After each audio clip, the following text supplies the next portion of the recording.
Você é a favor ou contra essa polêmica sugestão de Armínio Fraga?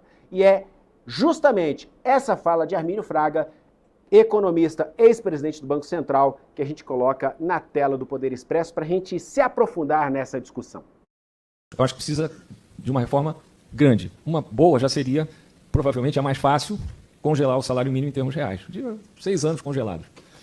Já ajudaria. Conta número 2.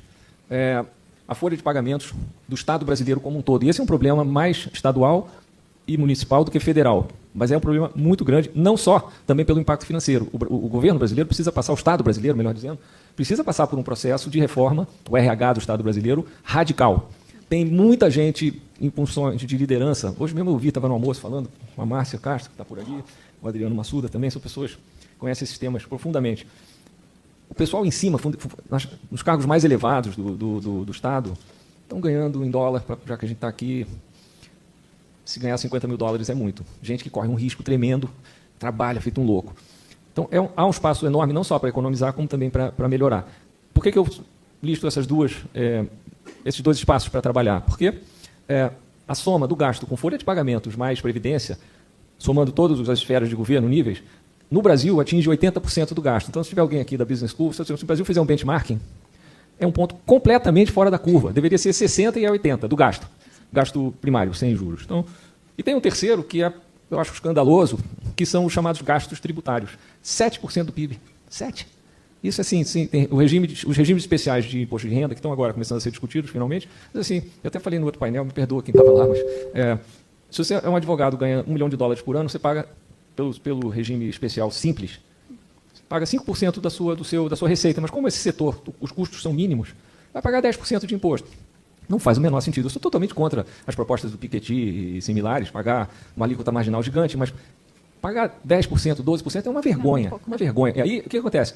Nós que queremos reformar uma visão liberal, moderna, progressista, a gente fica sem autoridade moral, se não botar isso em discussão. Então, tem 7 pontos do PIB. No fim do governo Fernando Henrique Cardoso, eu acho que isso era 2 ou 3. Então, a gente tem que buscar esse dinheiro todo para ter uma taxa de juros normal no Brasil e para também gastar melhor. Outro número para vocês também, o Brasil chegou a ter 5% do PIB de investimento público, hoje é 1 e pouco. Tem uma pouca flexibilidade do orçamento, que é outra coisa muito importante. Nisso. Agora, é fácil? Não, não é. Mas eu acho que é obrigação do governo explicar o que está acontecendo e fazer propostas, e passar o ônus para quem pode fazer o dever de casa, no caso, sobretudo, o legislativo. Polêmica proposta, Armínio Fraga, que foi presidente do Banco Central entre 99 e 2003, e ele fez essa defesa durante a Brasil Conference, que é um evento foi realizado neste fim de semana na Universidade Harvard e também na MIT, Massachusetts Institute of Technology, lá em Cambridge, nos Estados Unidos. Armínio Fraga foi presidente do Banco Central durante a era FHC e ali no inicinho, né, do governo Lula.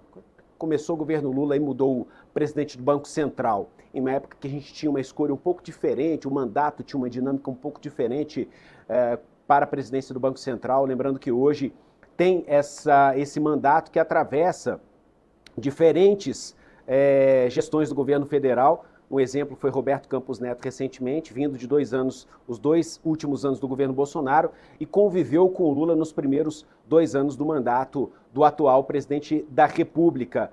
Vamos falar sobre esse assunto, vamos debater aqui com um economista. Pessoal, quem que vai conversar com a gente aqui? Cristina Mello, que vai chegar aqui agora, ao vivo, no Poder Expresso, para a gente entender. Cristina Mello, é você, Cristina. Seja bem-vinda. Cristina, que sempre nos ajuda a entender temas complexos e temas polêmicos também, com uma visão bem pragmática, científica aqui da coisa. Vamos deixar aqui toda a polêmica de lado nessa história, para a gente entender aqui, como uma economista, professora da PUC de São Paulo, o que Armínio Fraga quis dizer e se faz sentido no meio dessa discussão sobre a possibilidade de aumentar o salário mínimo. Seja bem-vinda, Cristina. Boa tarde para você. É a primeira bomba que eu jogo para você. Puxei o pino da granada e vou sair correndo. Quero saber se você concorda com o Armínio Fraga. Cuidado com a nossa audiência aqui, hein? Não, vamos lá. Eu gosto muito das propostas do Armínio, ele sempre pensa fora da curva, mas nesse caso em específico, o salário mínimo é um dos melhores instrumentos de distribuição de renda que a gente tem. É o que tem melhorado as condições de desigualdade, que mais impacto tem nas condições de desigualdade.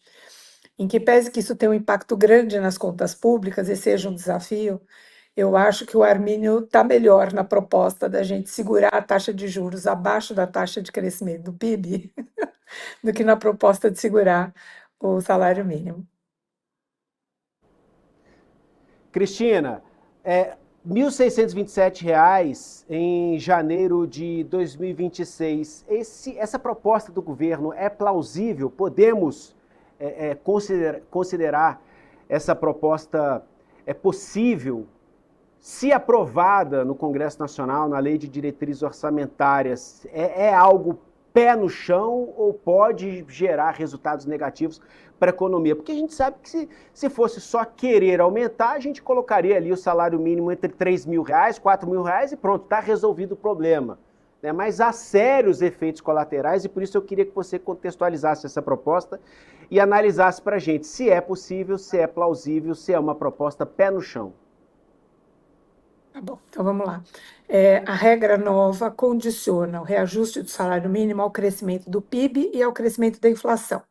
Então, é uma tentativa de garantir uma continuidade no poder de compra do salário mínimo, sem com isso ter impactos e desdobramentos não desejados sobre as contas públicas.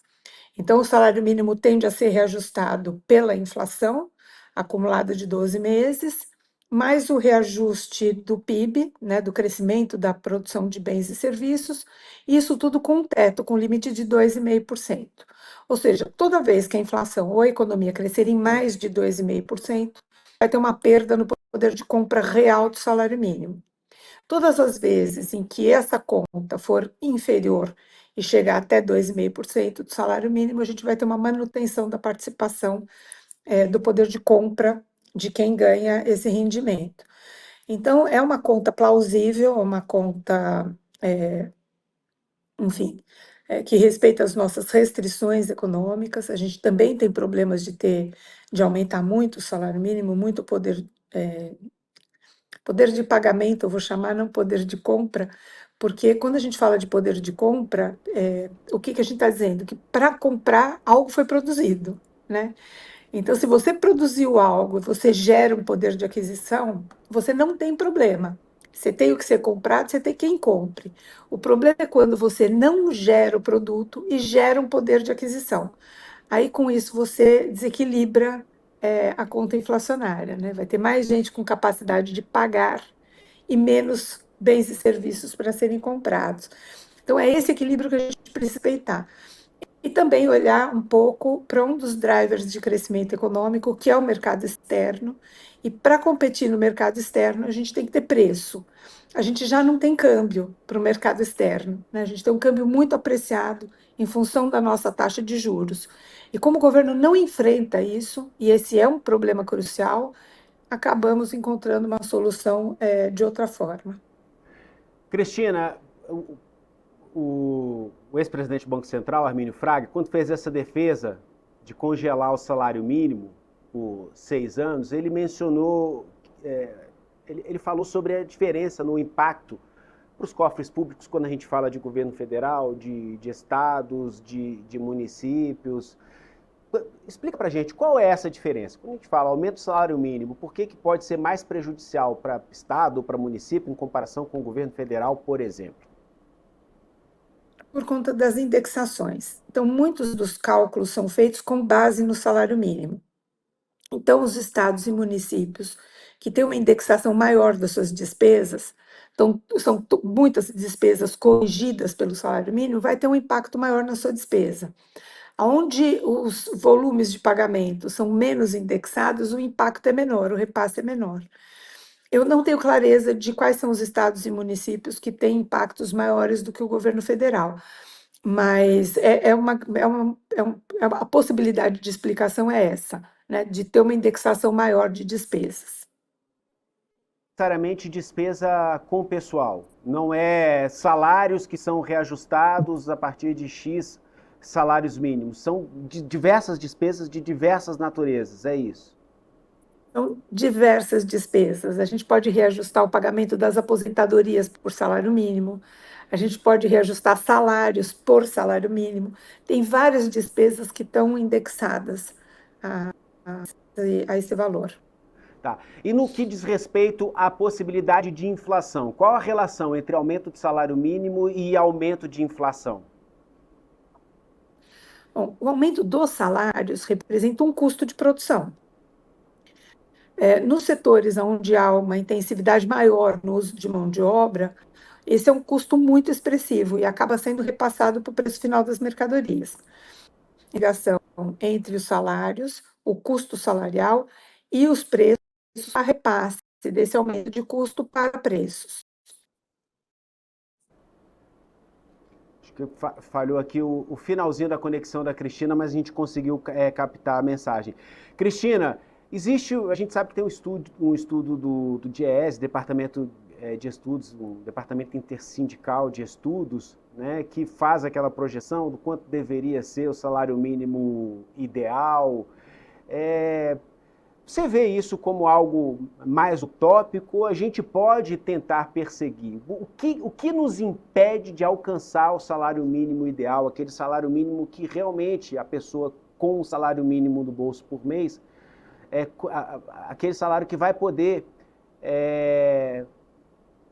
fornecer as condições mínimas de dignidade, de sobrevivência, de viver ali, de sustentar a sua família, de ter acesso à saúde, educação e lazer, enfim. Isso vai continuar sendo uma utopia no futuro, pelo menos a curto e médio prazo. Você vê a possibilidade real disso mudar e a gente alcançar aquele salário dos sonhos que o DIEESE coloca para a gente como salário mínimo ideal? Esse salário mínimo ideal, ele é calculado com base nas condições que a gente acha que são ideais de vida, né? Ou que a gente chama de bem viver. Ter acesso à moradia, ter acesso à saúde, acesso à alimentação adequada. Isso é o cálculo do salário mínimo ideal. Se toda a economia tivesse voltada ao bem viver, né, se a gente não tivesse voltado à maximização de lucros, maximização de resultados e ao consumismo exacerbado, talvez a gente tivesse direcionado toda a atividade econômica para esse esforço. Mas não é assim que nós nos organizamos. Eu acho que ele é um salário mínimo bastante utópico, mas é muito interessante a gente ter essa conta para a gente não perder a régua, né? Não esquecer que toda atividade econômica, toda produção, ela tem uma destinação, tem uma distribuição. E o ideal seria que nós, enquanto sociedade produtiva, nos organizássemos para melhor viver todos nesta sociedade, não apenas para acumular resultado ou para crescer por crescer, né?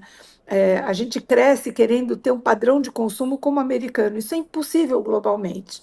Não vamos todos conseguir atingir esse padrão. Então, isso também é utópico, né? Então, entre as duas utopias, eu prefiro a do bem viver. Cristina, salário mínimo, a gente vê até algumas pessoas aqui comentando no chat, porque fala-se muito salário mínimo em tal país, às vezes a gente comparando sem fazer a conversão, ele é até em determinados países menor do que o salário mínimo brasileiro. Não sei, Estados Unidos, a gente pegar $1.500 sem fazer a conversão para a realidade do americano, não sei se é $1.500, estou dando um exemplo aqui, estou tirando da minha cabeça aqui. Mas a gente sabe que ele tem acesso a uma compra que vai ser, sei lá, a compra do mês, 15% do salário dele, 20% do salário dele. Quando a gente pega o salário mínimo do Brasil, comparando com a realidade de outros países, a gente tem uma classificação ruim, a gente está lá atrás nesse ranking. Como a gente consegue fazer, ou consegue ter uma ideia da nossa realidade aqui em comparação com outros países, quando a gente fala de salário mínimo? Essa sua pergunta é ótima. Eu estive na Guatemala recentemente, o salário mínimo lá é maior que o nosso. E isso realmente não significa que eles têm mais condições de compra ou que têm uma qualidade de vida melhor porque recebem um salário mínimo, porque a economia acaba se organizando fora do mercado, num mercado paralelo. Então, o salário mínimo, ele é um salário de referência, né? Se a gente quiser mesmo condições de vida mais adequadas, nós temos que ter uma capacidade de produção maior para ofertar mais bens e serviços. Então, se a gente quiser que os brasileiros vivam melhor, a gente tem que produzir mais alimento para ter bom preço, para ser acessível. A gente tem que integrar cadeias produtivas globais. Tem que reforçar a atividade industrial brasileira, que é quem gera emprego de qualidade, com salários maiores, é quem demanda serviço de alta complexidade, portanto, sustenta o crescimento de um setor muito importante na economia, que é um dos maiores geradores de emprego que a gente tem. Então, eu olharia mais para a atividade produtiva. Cristina Mello, economista, professora da PUC São Paulo, nos ajudando a entender todo o contexto em que está inserido o salário mínimo diante dessa proposta do governo de elevar para R$ 1.627 a partir de janeiro de 2026 e o que isso pode implicar quando a gente fala de economia como um todo, inflação e por aí vai. Cristina, sempre bacana conversar com você, que fala fácil para quem não é economista, a gente sai daqui do Economês e consegue entender aqui, trazer para a nossa realidade quais as implicações de uma questão como essa aqui. Muito obrigado mais uma vez pela participação aqui no Poder Expresso, uma excelente semana para você. Boa tarde. Agradeço a oportunidade, boa tarde.